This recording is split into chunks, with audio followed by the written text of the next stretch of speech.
io, dottore, spreco ancora energie con Duilio, va bene, alla sua età, a dirgli su parole perché lascia il rubinetto aperto quando si lava i denti. Va bene, non me laverò più i denti. Ma non è no, questa no, la no, soluzione, signor Duilio. Quello che dice la Ines è che l'attenzione a questi piccoli gesti crea una consapevolezza costante. Tante, questo volevo dire.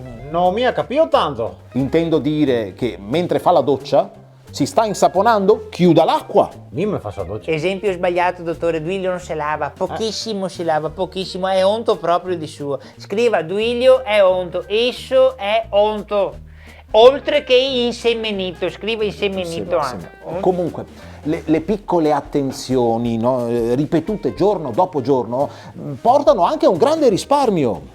Non ho capito tanto neanche. Goccia dopo goccia si risparmiano tanti litri. Ma non ho capito tanto. Non è tanto il problema, ti non ti capivo niente, Duilio, ti non ti capisci mai niente. Quando è stata l'ultima volta che ti capivo qualcosa? In che senso? In che senso? Ara qua. E puoi usare anche a Bauco per cortesia, o olto, virgola, insemenito, virgola, Bauco. Sì.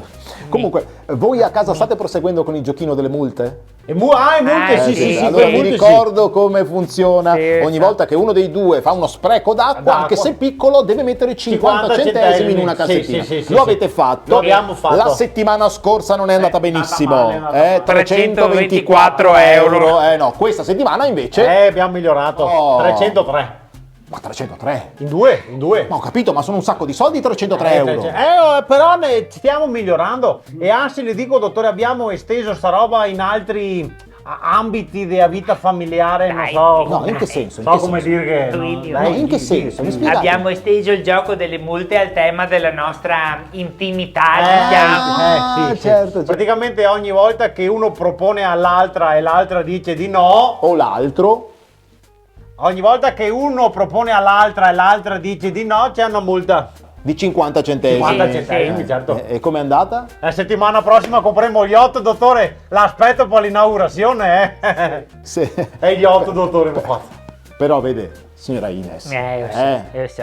Mi rendo conto. Adesso hai capito? Mi Quindi rendo se il conto. signor Duilio stasera le farà la domanda, lei cosa gli darà?